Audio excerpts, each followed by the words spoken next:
Hello and welcome to Alienating the Audience, high distillate speculative fiction you can download directly into your veins. I'm Andrew Heaton, the thinking man's nerd. Today, we are going to discuss one of my favorite books, The Girl with All the Gifts. Now don't worry, if you haven't read it, we're not going to spoil it, but we will touch on a bunch of awesome topics. Hobbes and Locke in the apocalypse, Greek mythology, zombies, and the time I met Meatloaf. Grab your machete and some good running shoes, and let's go.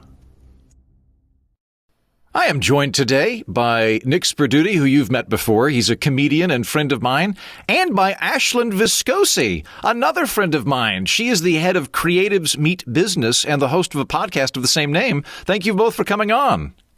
Thank you. Thank you for having me again. I am so excited to talk to you guys about this book. I was excited before the pandemic to talk to you about this book. I'm even more excited during the pandemic. What timing for this book recap here? Yeah.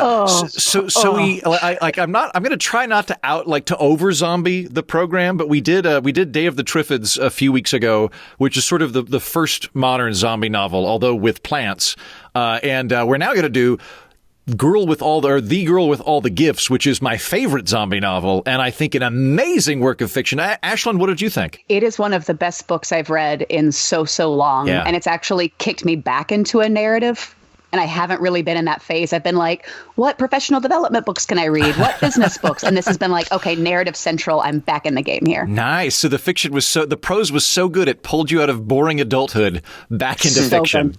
Yeah. So good. The characters, how well they're developed. It was 100% that. They were great. And I'll say the other thing that I really like about it, as something of a connoisseur of zombie fiction, both in written and in video form, I liked that this jumped over so many of the tropes immediately. But before I do that, Nick, what did you think? Did you like the book? I did like the book a lot. I really went into it having no idea what to expect. I didn't ask you for a synopsis or anything. I was more just in for whatever book you were willing to give me. Yeah, genuinely. You said, do you want to read a book? And I'm like, yeah, let's do it. Which book do you want me to read? And you said, hey, read this by this time. And I was like, great. And you knocked it out of the park. I did, and I finished it. And I can honestly say I really was pleased. And I felt like this was very fun. And I agree with you, Ashland. I felt like, because typically I'm a biography person. I've been reading mostly biographies for a while now, and I was like, oh, you know what? I'm actually kind of want to get into more narratives like this and see what they're about. So, yeah. Yeah. Good. I love it. I love that Heaton, you were the thread for both of us, because you recommended the book to me back in like mid 2018. Yeah. I was like, oh, yeah. No, I trust your judgment. Sure, I'll buy it. And then it sat there for about a year and a half till I picked it up. Mm-hmm. So then for listeners of the book, or for listeners of the program, I highly recommend this book. This is a book that I greatly enjoyed and recommend to my friends, and encourage you to pause the podcast, do 3 or 4 pills of Ritalin or whatever your amphetamine of choice is, and just plow through it and then come right back. And if you're under quarantine conditions, why not do that with your day? Why not do some Ritalin and read a book? That seems like the most productive thing you could possibly do. Well, I'll tell you, the reason that I thought the writing in this book was phenomenal, but on top of that, I loved that it immediately dispensed with so many zombie tropes. And I like zombie tropes. Like there was a program called Black Summer that came out on Netflix here a year and a half ago. Really good, excellent in zombie fundamentals. But this leapt over them in a way that I found really engaging. So like a standard zombie film and zombie book, although there are fewer of them, is usually a day or two after the zombie apocalypse has broken out. It's like a day or two after the infection point. So there's the initial, we're hearing weird reports from Cleveland of a rabies case. And then within 6 minutes, usually the boyfriend is somehow infected. It's always the lover that's infected. And now we've all got to run, and a motley crew is running from the zombies. And then the narrative becomes a kind of balance between, we have an external threat of zombies, but also the bigger problem is always man. Human beings are always ultimately what you have to worry about, and that's fine. I enjoy that. It's a fun genre. I really like it. But with The Girl with All the Gifts, it starts 20 years after the zombie apocalypse has happened. And I thought that was just really cool. And it got me into a different mindset. I think you feel so far away from the initial point. It feels like there's just no hope in going back before. I think that's something that a lot of zombie books and movies deal with is, maybe if we can stop this, we can get back to whatever normal is. But this is literally telling you, no, that can't be done. We're already past this. Now let's see what the new normal is. Mm-hmm. Mm-hmm. Right. But they do have that plan of a new normal. There's the community of people living in Beacon, and then a couple of outposts like Hotel Echo, where we begin. Yeah. But they're all in the hunt for the cure. But other than that, it's adjusting to a totally new life. But it's 20 years in, and the adjustments have largely been made. And it's 20 years of humanity and very confined circumstances, much like we can probably empathize with these days. Yeah. That's so weird timing. That concept of the new normal is brought home by the fact that several of the characters grew up in this environment. So Sergeant, who's a really fun character and one that I really enjoyed throughout the book, he knows what life is like pre-apocalypse and can remember like shopping at Sainsbury's and making out on a park bench. But for privates, for just the young guys that are 18 years old, they literally have no memory of what life is like pre-apocalypse. And Ashland, as you point out, the book has like kind of two communities. There's Beacon, which we hear about peripherally, and that's kind of the heavily fortified remaining human settlement. There's like one city left in the UK that we hear of. Maybe there's a couple of outposts, but that's basically it. Presumably the population's much, much smaller and very confined. And then there's Hotel Echo, which is like a military base where they're hoping to find a cure for all of this. One of the other things that I find really interesting about this book is that American zombie fiction almost always has the plucky gang of people that refuse to get on board with the program as the smart people. So like in Black Summer, in Dawn of the Dead, like usually the military is either useless and uninvolved in our plot line, or is actively fucking up everything. Like the military will be like, you know what we should do? Lock all the civilians in a confined basement. Good call. And so you're smart if you escape and go live in the hills with your shotgun and your dog. And what I thought was really interesting about this book is the characters all hate those people. They're called junkers. And they refuse to get with the program, and they're seen as these like really irritating, potentially dangerous irritants that just won't get on the ball with the rest of the survivors. And I've never seen any zombie fiction do that before. Yeah. Well, it's so real. Like it actually, and even the way in which, I'm not going to get to it yet because I'm sure we'll get to it soon, the way in which people become infected. It's like, oh, that makes sense. Like that's a biological adaptation. That's interesting. Huh. Mm-hmm. You can just see it. Like everything feels so grounded in reality, from the characters to behaviors to motivations. It's all just so human. And it's the most refreshing thing to see in zombie literature and just zombie culture. Since about like age 7 to 14, all I really did was watch horror films. So I am a huge buff of horror, zombie, vampires, all things. And it is so refreshing, and it just real, but not in a scary way. Like it's never a scary book. No, it's just more a reflection of humanity in a lot of ways. Very much so. Yeah, I agree. And the humanity is fantastic. Like I love the opening narration to the book. So the prose is all what do you call it? Third person limited perspective. So it's, even though it's third person, you're seeing the world as narrated by a third person, focusing on one character at a time. And Carrie does adapt the narration to more or less fit the mood of the character, which I like. So we begin from the perspective of Melanie, who is, I guess, the main protagonist in the book. And as I was reading this, the narration, you can tell it's a 10-year-old. It's just very breathless, like it's very excited, and the sentences run on too long. And like Thursdays are the best day because that's when we get to learn about rainforests, and sometimes they loosen the straps on my wheelchair. And you're going, wait, what? Why are they? Hold on, wait. Like this is clearly a little girl. Like something's amiss here. And then by the first chapter, we've put together that, oh, apparently we're seeing this from the perspective of some kind of cognizant child zombie, that there is a tiny percentage of people that are infected that retain their critical thinking skills, and we're seeing a confined room of them, which is already horrifying because you're basically envisioning a room full of like elementary school students who are strapped into wheelchairs with muzzles on them to keep from eating people, but are still being educated. And it's a really disturbing model, but completely changes the whole genre because now we have a whole new concept. You got all that from the first chapter? That took me some minutes in. Yeah, it took me a little longer too, I think. Yeah. Because they kind of reveal, it's definitely, I thought it was a nice, like, slow reveal of little things here and there, and you start to kind of piece together exactly what her deal is in all this, and and what the teachers are actually about, and yeah. Well, and that she's just not normal in the sense of a normal child. Like we just start to see little informations, just things start to trickle and come together where you're like, wait, why would a child be in a wheelchair and strapped into it? Right. Why do they like to eat mealworms? Why are they given showers with like acid? Like, Yeah, that's not normal. Yeah. Even at a Baptist summer camp, that's not normal. That's it does not reflect my youth at all. Yeah, I remember us having a lot more swing sets and a lot fewer mealworms. They didn't go to church once. Entirely possible that I pieced that together slower than one chapter. So I read this book maybe 3 years ago now, possibly 4, and so I am both shrinking the narrative in my mind. And almost certainly flattering myself whenever I describe my awareness of it. So entirely possible that it took me a couple of chapters to do it. That said, though, with the invention of Melanie in the book, we have stridently departed from all other zombie fiction that I've read. Yeah. So usually the big difference, like I'll make a tiny subset here, and Ashland, you would know better than me. There are like voodoo zombies, there are like the ghoul zombies of sort of supernatural fiction.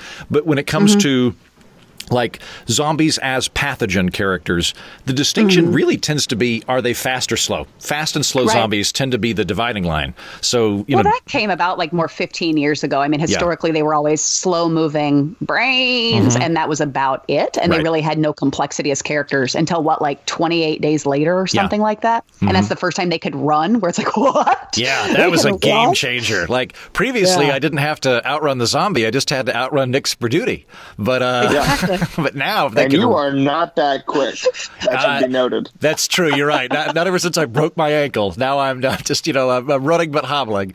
But in this book, there are this subset of zombies, and so we'll for people listening, even though I encourage you to go snort Ritalin and read this book, if you want to follow along with us, we've already spoken prior to the recording. We are not going to reveal certain spoilers for you. We're going to spoil a little bit of it, but not enough that any major cliffhangers are ruined for you, or that the overall plot of the book's going to be ruined for you. So you can listen to this and still read the book and enjoy it. I would posit that you should think of this like if you've ever had a bottle of milk in your fridge that you're not sure if you should drink it or not, but you go ahead and drink it. That's the level of spoilage we're talking about here. But there's specific things we're not going to reveal, so you don't need to worry about that. But one of the things that I do feel comfortable bringing up is that in the book, we see a number of these, the vast majority, like 99% of the zombies are mindless, walking cannibals. In fact, they're called hungries, which I think is a really good term that they use in the book. But we do occasionally see these like zombies that have really minimal to big levels of cognizance. Like at one point when they're fleeing, as in any good zombie work, there's a point where the protagonists have to flee, and they go into a building, and there's a zombie, like an old man zombie, who's seated at a table, and he's just singing like "Pop Goes the Weasel" or something. Like his brain is like there's enough cognitive function left to sing. There's not enough, but he can't interact with anybody. Like he's not smart.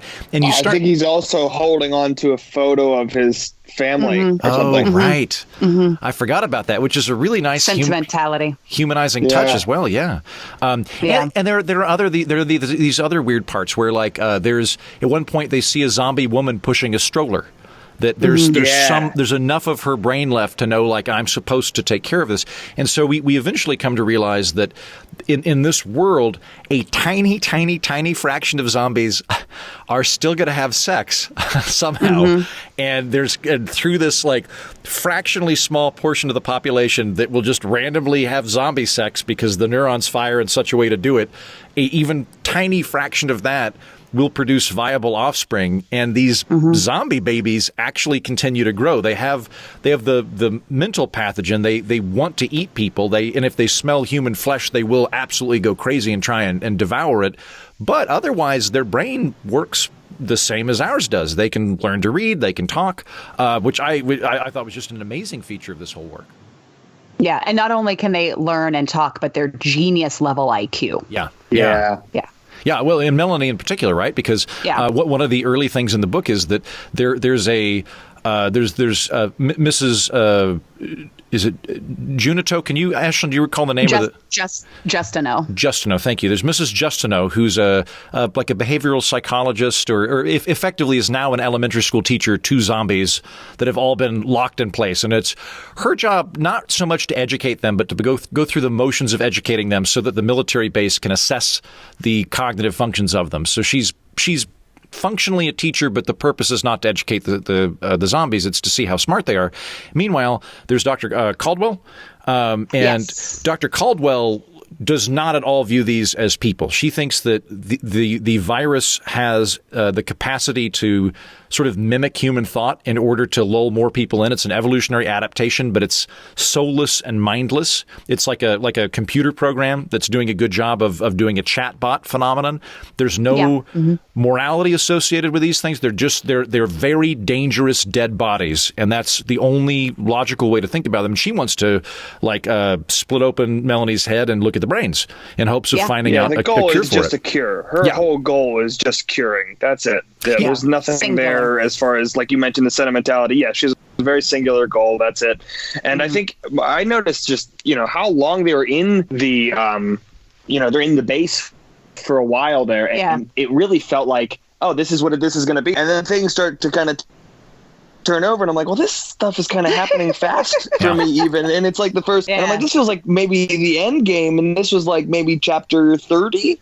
Or like in the middle, maybe a little bit earlier even. So I'm like, because even set early on, like chapter 5 or 6, I'm like, well, this is kind of a big, and it just kind of builds, and then eventually we have them getting out of there. But so that whole bit in the base is very much its own story that I think was very fascinating. Whenever I was reading the book, I did not realize there was also a film, which we can go back to that later or not.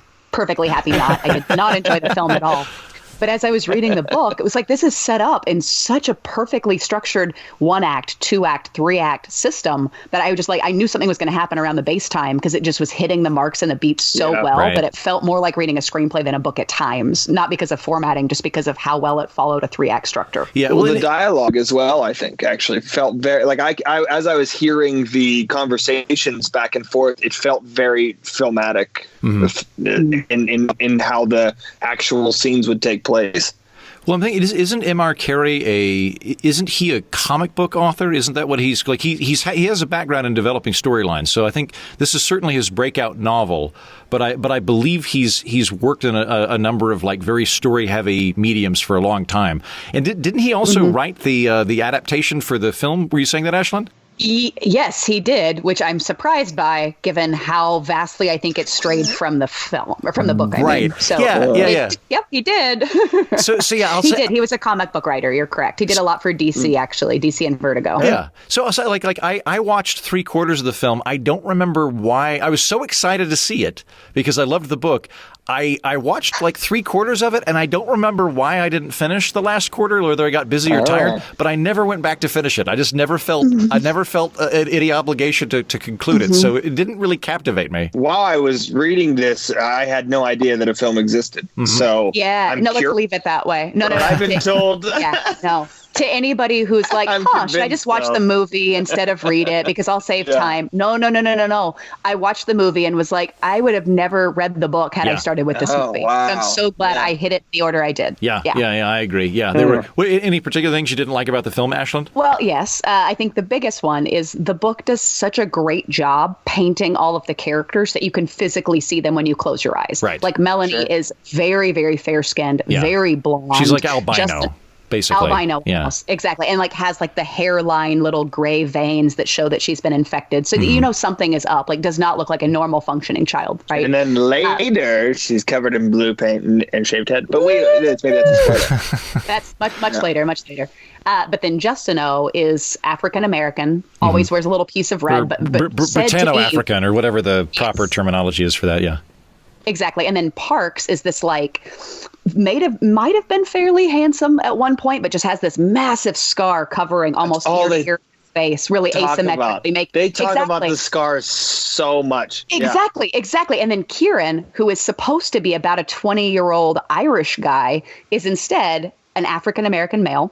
The guy who plays Parks is very attractive and has no defining characteristic. And then Melanie is about a 10-year-old black child. Yeah. And then Justino is about a 25 to 30-year-old, very, very, very sweet and like homebody almost kind of woman. I don't know quite how to describe it, but like homely and kind and loving and sweet. Where it's like, no, Justino is like pretty like brash and awesome and stands her ground. Yeah. It's just like, everything felt like, who casted this? Like Julia Roberts and Mona Lisa Smile. That's how I think of her.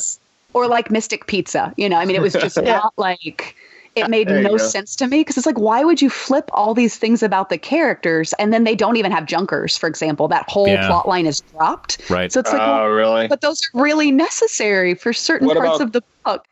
Caldwell. Oh my God, I forgot to say, Caldwell is Glenn Close. Yeah. So it's like, what? Oh, okay. What? Yeah. No. I got to say that the casting choice was weird because the book is already fairly ethnically balanced in terms of like by UK standards, you've got like good ethnic but then they wanted to swap it all around, and I'm like, it's not that I have a problem with adding color to this equation. It's just that they changed it, and I was like, why are you bothering to do that? They flipped it so much, and then Melanie, who again is defined as having these like gray veins, and you could just see something physically as not 100%. This is not a normal looking child in the movie. She's fine. There's nothing wrong. They put a muzzle on her and other things, but no physical abnormality at all. Nothing. So it's like, couldn't we have done a little something? Yeah. Like she just looks like a very normal 8 to 10-year-old child. Like nothing. Right. And I think you do need to have some difference there, because I think one of the themes, like I identify maybe 3-4 themes in the book that come out periodically. And like one of the big ones is just, what does it mean to be human? So that's something that the scientist is initially very bullish on. She, like as I said earlier, she thinks that this is like a Turing test trick, that the virus has activated the part of the brain that can just say random things in order to get you closer to eat it. But it's not. There is no person there. There's no there, right? Whereas Justino has a clear moral empathy for the children that she is in charge of, and that builds more and more as eventually they escape and they team up with Melanie. So there's this sort of idea of when do you quit being human and when are you human? And I think to really explore that in the film, it would help if there was some ambiguity with the child. You need to have a little bit of ambiguity for that to work. Exactly. Yeah.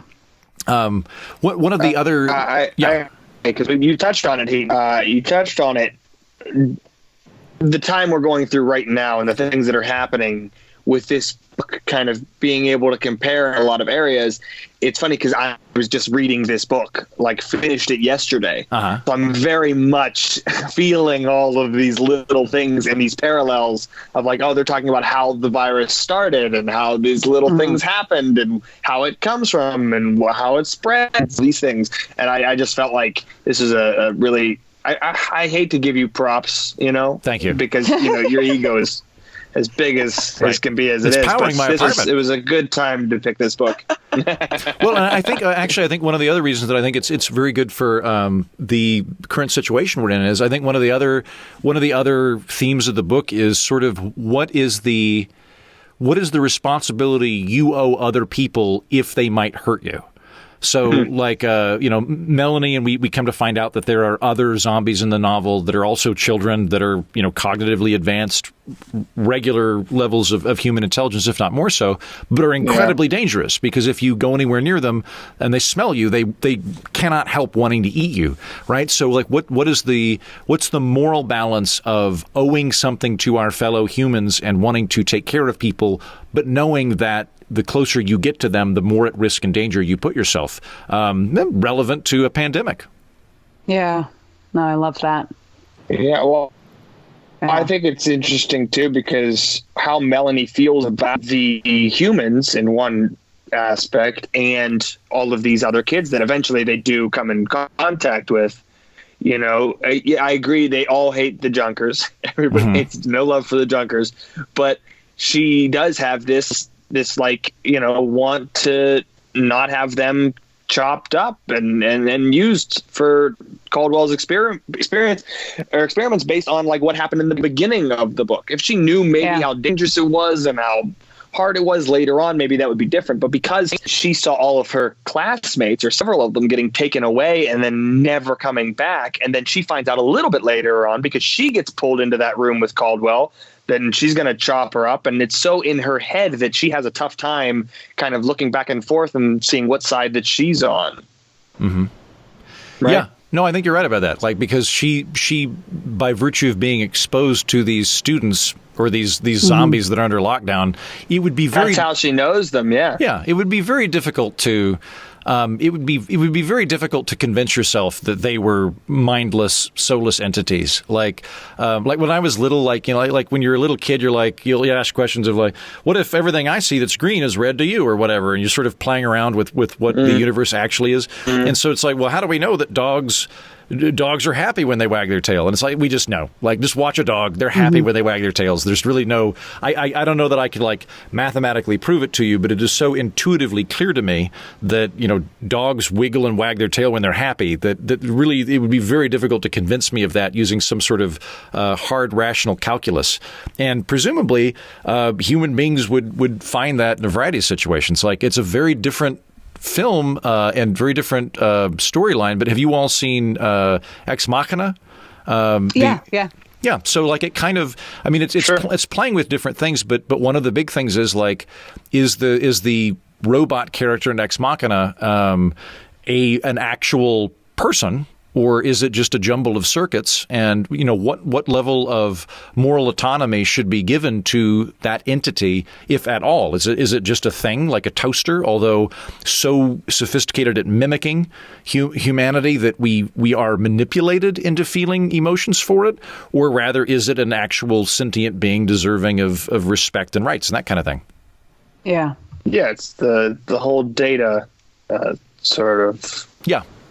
Situation and Next Generation. We're not going to spoil the end. We already talked about that, but I do want to say, based on that, really real quick, what we were talking about is at one point she does lie about seeing these kids, and she says they're junkers just so that they and not go and chop them up, and that ends up leading to what becomes the end and how it goes. Right, but she does that in an effort to exactly to the point that Heaton was making too, which is that the line of how close do you draw people in before it becomes detrimental to you in that sense, right? Yeah. So she was also, while trying to save the children, she was also trying to protect the humans, because knowing like, I don't know what's going to happen if they find out what this will be. Justin's heart's so big, she's going to get herself killed, you know? So she did it as a protection to the children, the feral children, and then also to her human compatriots.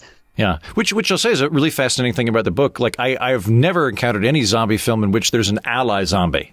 Like there are like is it Night of, I can't remember which one it is where they're actually saying brains and that kind of thing. Is it Night of the Living Dead? I can't remember which film that is. Probably not in the first one. Maybe Dawn of the Dead or Day of the Living Dead, but I can't remember. Maybe for it's sure yeah, because the Romero ones I don't think they ever talk in. But there's one where the zombies are like I can't remember the name of this one. Jennings would know if he were on the phone call with us. But there's one where the zombies are capable of having a conversation, but they're so overwhelmed by cannibalistic urges that they just can't do anything other than that, right? But that's the most advanced portrayal of zombies within this genre that I've previously seen in terms of cognitive function. But I've never seen anything where there's like actual zombies that are like, you know what? I really like this person. She's nice to me, and I like her, and I'm just going to try and keep her alive and protect her. And like, if you need to muzzle me, that's fine. I totally get it. I'll run alongside the car. It's cool. It's a really fascinating part of the thing.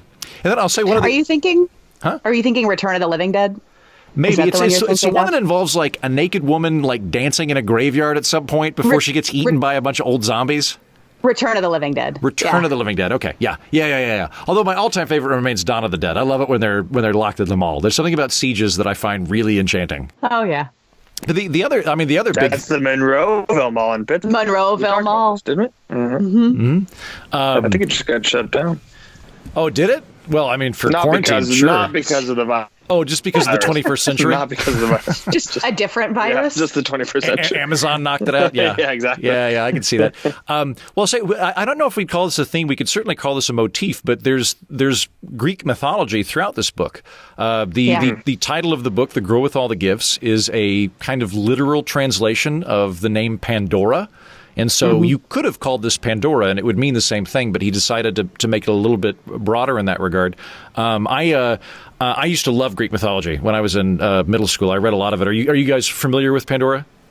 Yeah. Yes. Well, and then in the start of the book too, just to know why the students love her so much, and Melanie in particular, is because she takes the time to read to them and treats them not as test subjects, but instead as children.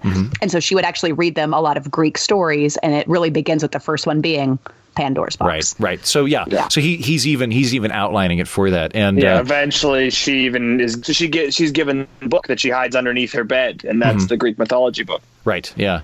I went back through because I had forgotten the I think everybody knows Pandora's box opens and all the evils of the world come out, but the only one left in it is hope. So I went back and I read it. Like, I forgot what an incredibly misogynist Greek mythology is. Super, super misogynist. If you haven't read any Greek mythology in a while, so in Greek mythology, which, by the way, like, if I were an ancient pagan Greek, the only one of those gods I would light a candle for is Prometheus. The rest of them are horrible dicks. They're all awful. Like, I would have been an atheist, like, based on moral opposition. I would have been like, I think you exist, but I refuse to worship you because you're all horrible, petty, thieving rapists. You're just all awful. Yeah. They're horrible. Except for Prometheus. He's on our team. Prometheus is rooting for us, and he gets nailed to a rock to have his gizzard eaten out.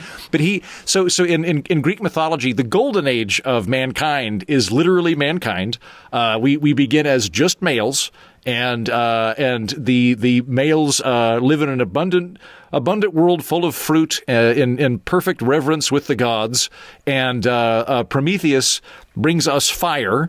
And Zeus is so angered that he would bring fire to the puny humans that he designs Pandora to screw us over. It's a trick. So he has Hephaestus make the first woman, and all of the gods give her duplicitous things like the ability to charm men and all things like that. And then they give her a box full of all of these evil. And Prometheus even tells his brother, "Don't take any gifts from Zeus. Zeus is not on our team. He's a bad guy." And his brother's like, "I don't know. She's pretty hot. She's pretty hot, Promy."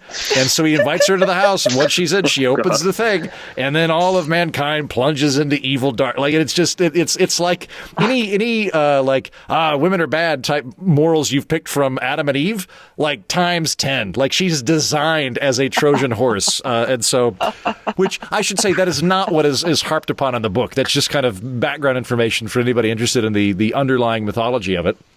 Did you guys spot any themes in the book beyond the ones that I brought up? I just loved the ringingness of humanity. And you've already brought it up, but what it means to actually be human. When does the line between animal and human begin? And when does that end? And it's fascinating. And like, one thing that I found probably the hardest thing until it actually made sense when they had a conversation between Parks and Justineau, which is why she cared as much as she did and why she was just holding on to her position as strongly as she was, even after Hotel Echo had been...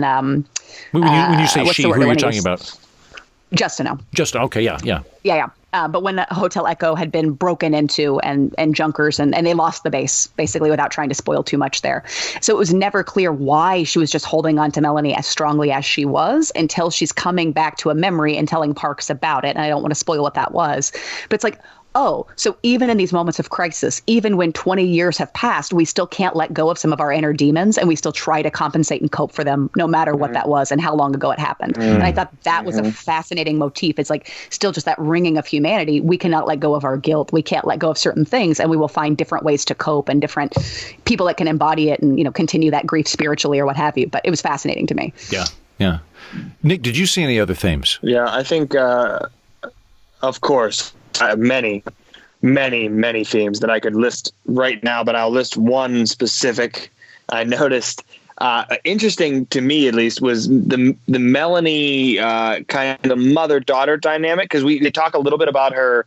It's like a family thing for her, because they talk about, she asks where her parents are, and they have that discussion one day where basically Justin O has to say, Melanie, we think your mother's dead. We're pretty sure your father is. And then the rest of the kids are like, is that us? Is that us too? And she's like, yeah, probably everybody, and it kind of it gets brought up a little bit later too. And it becomes the bigger theme when we find out that it's because her parents were probably already infected, and then they had this child.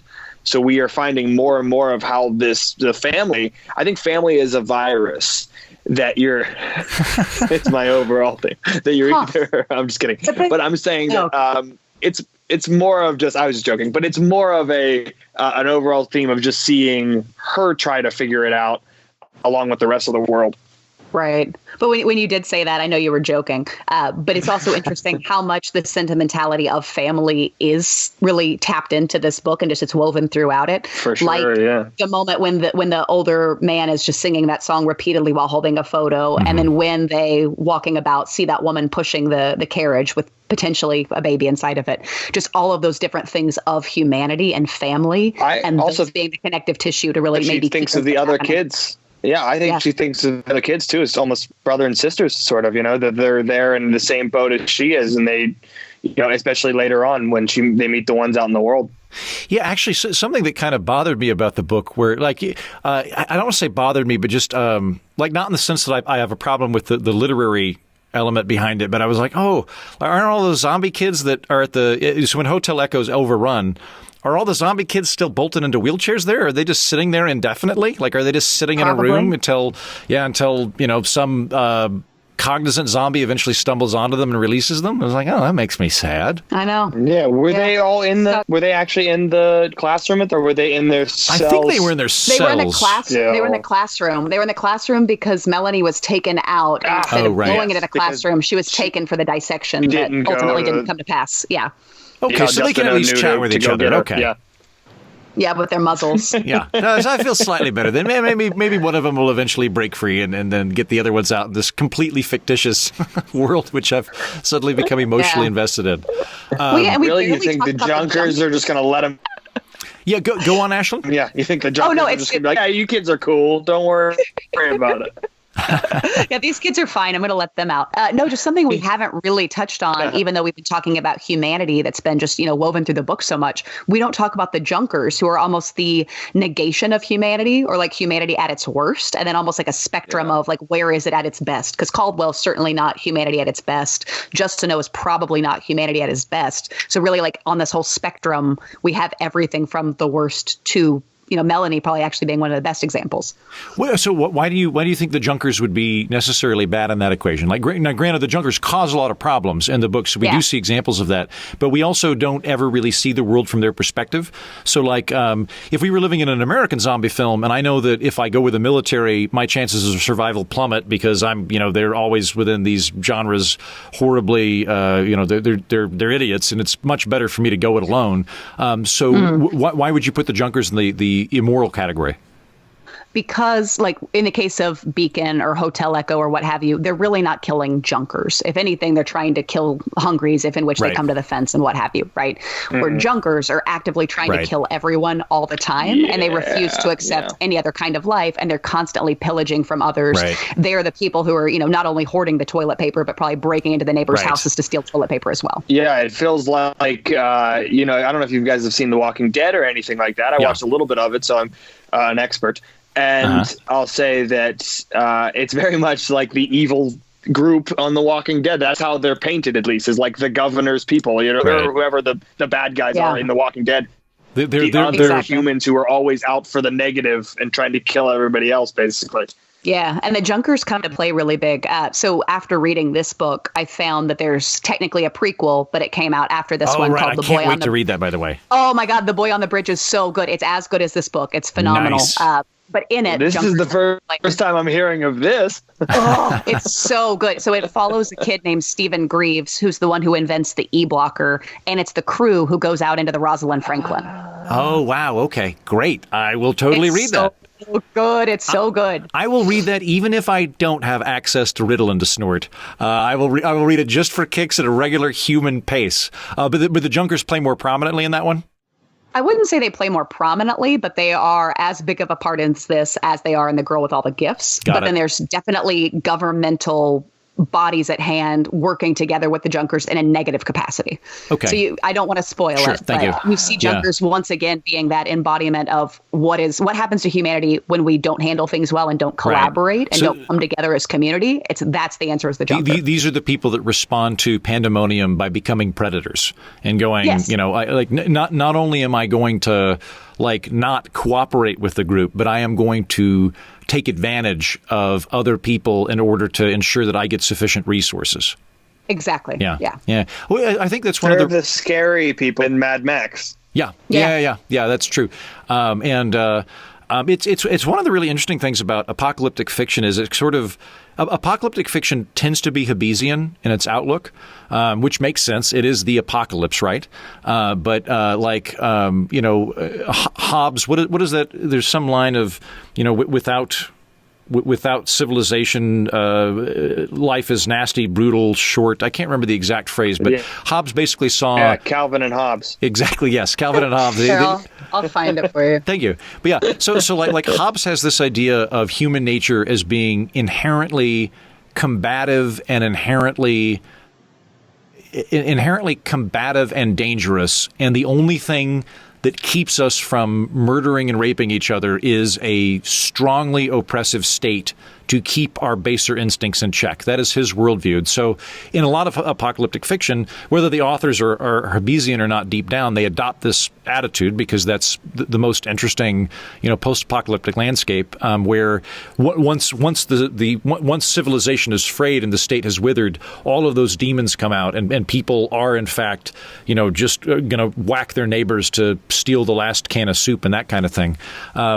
Whereas in The Girl with All the Gifts, I hesitate to declare the protagonist or the main group of humans that we're following is they're clearly Lockean. I don't know that would be accurate. I think that whereas the Junkers are Hobbesian, they're for we're just kill and eat people if we need to. The humans that we're seeing that are in Beacon and in Hotel Echo are kind of operating on a spectrum of cooperation to very cold-hearted pragmatism. They just hold on to society as they knew it. They still respect the chains of the military. They still call in from Hotel Echo, the outpost, into Beacon, the main hub. Right. There still is a functioning society where people could go and get beer and drinks when they were, of course, in Beacon. There's helicopters. There's still society as you know it. It's just minimized to a much smaller place because everybody is now in basically the equivalent of London.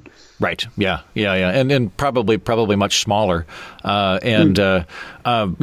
I do think that they do kind of have the spectrum, though, of morality to pragmatism or something like that. I think that's one of the things that comes through in the book is balancing humanity versus what we got to do.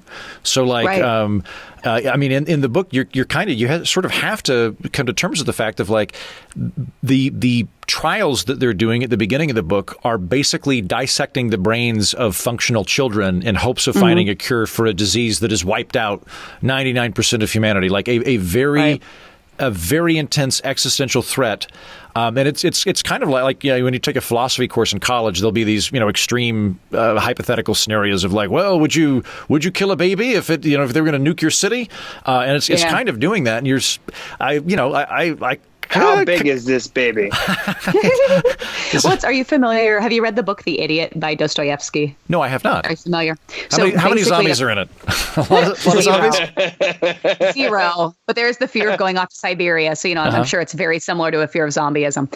But in the book, it really takes this Kantian argument of even if you seek out to do good, yet the result is negative. Were you a good or bad person? Does the result matter or does the intention matter? Right. And I kept drawing back to that when thinking about Caldwell, because she's not altogether evil. I mean, she's very one note. She has one thing in mind, and that is to find a cure for this by taking the brains of who she thinks might help her find the cure. But is that wrong for a scientist who is so deeply and just desiring so strongly to find a cure for this thing? Is that wrong that that's her ambition? So it's just I don't know. It's complicated. No, you're right. There's a is wonderful she chaotic good? Chaotic neutral. Yeah, I don't know. Yeah, What do you think? In eventually, D&D yeah. terminology, yeah, she'd be. I don't know. She would view herself as good. She would very much view herself as good, even though we would see her. I think she would kind of be the moral equivalent of like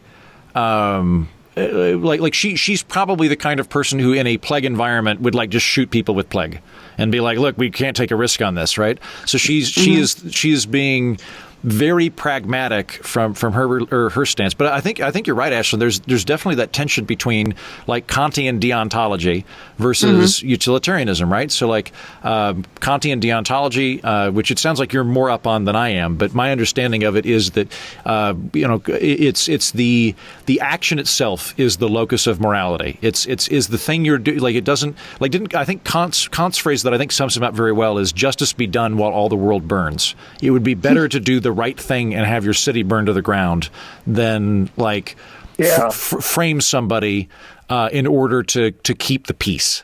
Like if you knew a riot was going to happen, like if you knew a riot was going to happen, unless they found the criminal and you knew the criminal was dead, so you got to find a new criminal. Kant would say, don't do it. Like let the riot burn everything to the ground. Whereas like I don't know who would Bentham be like the champion of utilitarianism? I guess maybe Jeremy Bentham or David Hume or someone like that. Or John Stuart Mill. John Stuart Mill, yeah. Maybe you said utilitarianism. Yeah, I feel like they would probably like certainly like Edmund Burke would be like Bentham and John Stuart Mill. Yeah, those are the two classical. String up a guy, keep the house from burning down. Like Burke would be more in that category. And I just love that you're pulling me back to my philosophy minor from college, and I was like, I still remember John Stuart Mill. Yes. Yeah. So yeah, there's definitely that tension between all of them. There's like I'm reminded of. So I've not read any Dostoevsky, but there's a book. I believe it might be Zorba the Greek. I can't remember which book it is, but there's this wonderful tension between I am willing to make moral sacrifices to the greater good versus I will not go that far. So it might be Zorba the Greek, but there's a book where it's World War II. It is Nazi-occupied Greece. And the two main characters are the Nazi commandant and the Greek mayor, who initially have a good relationship. The commandant is polite. He's respectful of local authority. He's willing to work with them. He's willing to have coffee with them and treat him with the respect that his office should have. He sees him as being an ally and being able to keep the peace and the order and that kind of thing. But at one point, some Greek partisans, burn down a rail station or attack Nazi guards or something like that. And the commandant hauls these captured Greek freedom fighters in front of the mayor of the city and says, "You have to make an example of these people. In order for our relationship to continue, you're going to have to make an example of this. So this is what we're going to do. Either you kill one of these guys, or I am going to just execute 20 or 30 unrelated civilians."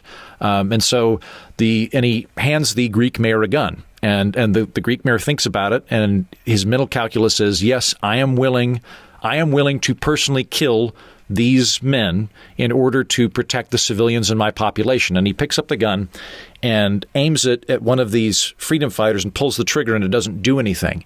And he realizes in that moment that the commandant is not telling him to shoot the guy. The commandant is telling him to beat him to death with a blunt object, that he wants him to viscerally murder and inflict pain on this person as part of the death process. And the mayor thinks about it, and then he hands the gun back and stands up with the other guys. There's a certain limit to what he's willing to do. He's willing to kill men in order to preserve order and peace and do the greater good. But there comes a threshold where it's like, no, you've gone too far. I'm not willing to go any further than this. You kill the civilians. We're not going to do this. We're not going to lose our humanity as part of this. Right. Yeah, I think Marvin Lee Addy said, more colloquially known as Meatloaf, I believe he said, "I would do anything for love, but I won't do that." And I think if you look at it from that perspective, I certainly see where you're coming from, Heaton. Mm-hmm. That is my go-to karaoke song, by the way. Yeah. And most people never know what it is that he won't do for love. And it's like, have you ever listened to the end? Because he outright says it. What is it? She's singing because it's a duet part, and she says, "Sooner or later you'll be screwing around," and he says, "No, I won't do that." It's like, well, I would hope not. That should have been almost implied, but like, thanks for spelling it out. Wait, Meatloaf. the thing I won't do for love is commit adultery? Yeah, exactly. You're not supposed to do that anyway. I can't think of a single situation where a woman's been like, "Man, I love you, but you just don't commit adultery often enough. It never comes up. I'm sure I've told Nick this. Ashley, do you know that I hung out with Meatloaf one time in a green room? Oh, I love that. He's really nice. He's a nice guy. He's in there. We're about to bring him onto the show I was writing for, and I go up to him and I'm like, "Hello, Mr. Loaf," and he's like, "It's just Meatloaf. You just call me Meatloaf." And I was like, "Great." And I was like, "I'm curious as to how you remain so creative and so prolific over the course of your career." And they go, "Meatloaf, we're ready for you." And he looks at me and he goes, "There's this game I play to stay sharp." And he walks off, and I was like, "Oh my God, what crazy Davos-inspired Bohemian Grove video game does this man have access to that makes you more creative?" And he does the whole thing, and he comes back, and I was like, "I gotta ask, what is a video game?" And he's like, "Oh, it's called Shields and Gladiators. I play it on Facebook." It was just some stupid game. And then he gave me a copy of his CD, the latest album at the time, and he went, "I want you to listen to this. You're not going to get it the first time. You're not going to understand it the first time. Listen to it again. It won't make sense to you the second time. The fourth time you listen to this all the way through, it'll change your life." Oh, I love that. And I was like, "Thanks, man." And I was like, "This is too much of a homework assignment for me." Nope, quarantine. It's perfect. Now's the you're time right. to read. Now I should go back and track him down and be like, "Meatloaf, Why why aren't you listening to Meatloaf? Well, as with every podcast, we've pulled the curtain down and more or less concluded it by talking about Meatloaf. I'll go ahead and I'll go ahead and do You're that. welcome. Nick, you and I will get into shenanigans here in a minute, the second part of the program. Ashland, where can people find you? I think you're absolutely delightful and fun to talk to. So where can people discover you? Do. Well, thank you both. So That's too. all too kind. Thank you. So Creatives Meet Business is the best place to just find me year round. Website is cmbhtx.com, but I'm biggest on Instagram. That's where I spend my time. It's just at Create Meet Biz, not meatloaf spelling, but MEET, like hello, nice to meet you. Just for the record. I love meatloaf, but not that much. Yeah, meet biz, MEAT biz is his email address. Oh my God, I wish it was. So don't do How that. do you think you book him? Of course. Then he'll email me and be like, "Everyone's talking to me about zombies and Immanuel Kant, and I don't understand why this is happening. Did you listen to my CD? No, I didn't." No. And here's what you say. You read it 4 times, Meatloaf, and it'll change your life. Great. Thank you, Nick, and thank you, Ashland. You're welcome. Bye. Normally every week, fellow comedian and friend Nick Sperdute and I visit some other world or planet and report back to you about what it was like performing comedy on that planet. Now, we haven't been doing that the last few episodes of this program because all of the comedy has dried up on lockdown, and we have been on lockdown in Nick's 2-bedroom apartment in New York, along with our Wookiees and Gungan and his wife Megan and Droid. It's been packed. But, we figured out how to make it work. We figured out workarounds. And so we haven't bothered doing any of this because we haven't gone to any new worlds during the lockdown. But Nick asked me to come on to the program today. He wanted to talk to me. And so, Nick, what's up? Okay, so here's the thing. Heaton, I love you to death. I really do. Thanks, man. Back at you. Maybe I should just talk for now. Okay. All right. So here's some stuff that's going on. You've been here. We love having you here. It has not been any sort of I will say that we haven't been worse off for having more people. It's actually made this kind of lockdown okay because we've been able to play Monopoly in person with all these people every night. We've been able to take group walks and go up on the roof and stuff like that. So that's been nice. We've been playing a lot of party games. And a couple of us are still actually working from home. Not myself. I'm currently not working either, or you, really. I mean, other than the podcast here. Yeah, Space Comedians, unfortunately, was not in the exempted category. Not yet. Not yet. The problem here that I'm having is that, okay, so you used your stimulus check. Yeah. To buy an Oculus Quest. To buy an Oculus Quest. Which I encouraged. Because I thought, hey, that's great. It's like a nice little escape. Well, we're all locked in your 2-bedroom, 400-square-foot apartment. All 10 of us. Okay, so here's the problem. We only have one television, and we've gone over this a few times. We hooked up a smaller television. It's kind of an emergency television in the other room.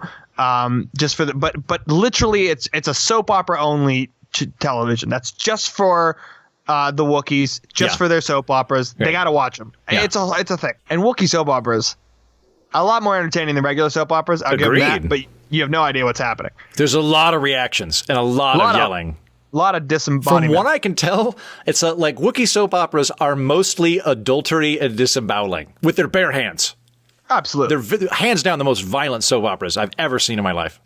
And that's what makes them good. And I feel like if our soap operas just took... okay, I'm not going to get back into this. Hold on. I don't even understand what the problem is here. It sounds like what you're saying is everything's awesome because the Wookiees get their soap operas that they're watching on their... I think one of them has a laptop. Meanwhile, I'm playing the Oculus Quest. That keeps me entertained, and really I'm not bothering anybody. You are playing the Oculus Quest on the main TV. Right. So that other people can watch what I'm doing on the Oculus Quest. 12 hours a day. Uh-huh. Number one, that's already kind of an issue because it's like 12 hours a day. Like the rest of us are doing stuff and like we want to watch stuff, but you just keep watching that. And it really wouldn't be that bad because Oculus, it's super interesting, right? Yeah. And it's like it's engaging. Great technology. You just keep like going to the store. Yeah. Or like sitting on a porch. Yeah. In the Oculus Quest, you're not doing anything fun. You're not like shooting people. You're not playing like Beat Saber. You're literally like you wake up, you go on Oculus Quest, and then you brush your teeth in Oculus Quest, not even in real life, which we have to talk about as well because it's a hygiene issue. But the problem is you're doing it on the TV, so we're watching you brush your teeth virtually instead of like actually like saving the world or whatever you can do. There's millions of things you can do on this, but instead you're doing literally the most mundane possible things. So Nick, I'm going to be real honest with you. I don't understand what you're saying. I'm not following you at all. Like, hold on, can I tell you about my day yesterday? Yeah. I woke up in meat space with you and the other people. And I immediately went into the living room, plugged the Oculus Quest into the TV so that I can include all of you people in my awesome adventures. And what did I do? In Oculus, I went into the teeth brushing game, and I brushed my teeth. And then I did all the stuff that we can't normally do, like you made breakfast. Yeah, you could make real breakfast. You could pitch in. And like cook eggs here instead of cooking eggs on the game. Yeah, I made an omelet in the cooking game, and then I just got some chores done. Really, I just did some cleaning, and I went to the grocery store. But I went to the grocery store, no mask going there, and then that evening, wasn't it cool that we went to a virtual baseball game? That was awesome. No, it wasn't cool. It would have been cool if we went and like played baseball, but we went to a virtual baseball game and then we didn't even watch baseball because you don't even like baseball. I don't like baseball. I was just on my phone in the virtual game. You were just looking at your cell phone, your virtual cell phone inside of the Quest while we were at a baseball stadium. But that's what I do at actual baseball games. Is I go to the baseball game and I play on my phone, and that's what I did. Is I went into this. Okay, this makes sense to me. I got the Oculus Quest with my tax refund, and I go into a virtual baseball game to play on my virtual phone. What would you want me to do with my Oculus Quest instead of something fun? First of all, let someone else play on it as well. Okay, let someone jump in. Why don't they just use their tax refund to buy Oculus Quests that they can play on? Because they're Wookiees. They don't get a tax refund here. They only get it in Kashyyyk. And it's, the amount of time that they would have to put in. All right, hold on. Okay, I'm going to meet you halfway here. Okay, I'm going to meet you halfway. All right. I have a hard time believing that. Okay, so I have that game I play where I file taxes. Yeah. And then I have that. Day. Yeah, I have that other game where I grow squash, and like in real time. Like it's Farm not Town.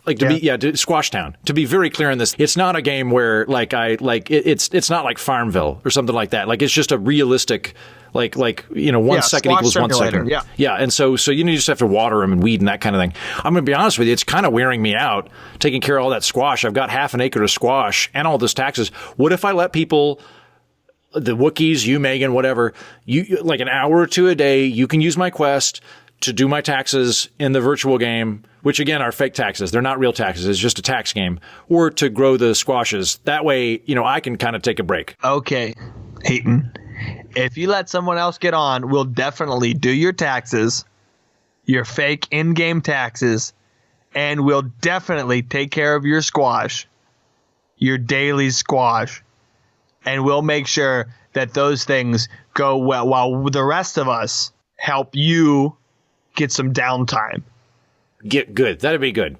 Because, yeah, my activities are myriad on the Oculus Quest. Truly, it is just an amazing device. All of the things you can do on there. There's one where you can sit on a bench and you can read the manual for Oculus Quest. I've read that manual 6 times. Yeah, and you're sitting on a bus bench, and you don't even get on the bus. Well, where would I go? Where does the bus go? I don't know. I don't know where the bus goes. I mean, I did it one time, and it went to some jungle. Why do I want to go to a jungle? That sounds great. That sounds fun. That sounds like our adventures, which we can't go on right now. Don't you want to try that? What if it's humid? You're in the game. You're not in the actual game. I don't know. There might be a humidity setting. I don't know. I'm not going to risk it. I'm just going to sit at that bus stop and enjoy being outside. Kind of. Kind of being outside. And maybe just like one adventure a day on the Oculus. Maybe just do one fun thing that we want to watch like a day. Here's a fun thing we could do. I got that Tamagotchi app for the Oculus. Okay, so maybe we should in talk the about Oculus what's universe, fun I can first. pull out my Tamagotchi, which again in that universe is just like a handheld device from 1998, and I can play with that. You can see how my Tamagotchi's doing. If you guys want to do that, you can take care of my Tamagotchi too. All right, that's fine. All right, well, tell you what, I'll take all of this into account, and I'll let you guys tend my squash in the virtual universe, and I feel like we have arrived at an equitable settlement that benefits everyone. Okay. I mean, this is just going to have to work for now, but we have a lot more to talk about. Great. Thanks, Nick.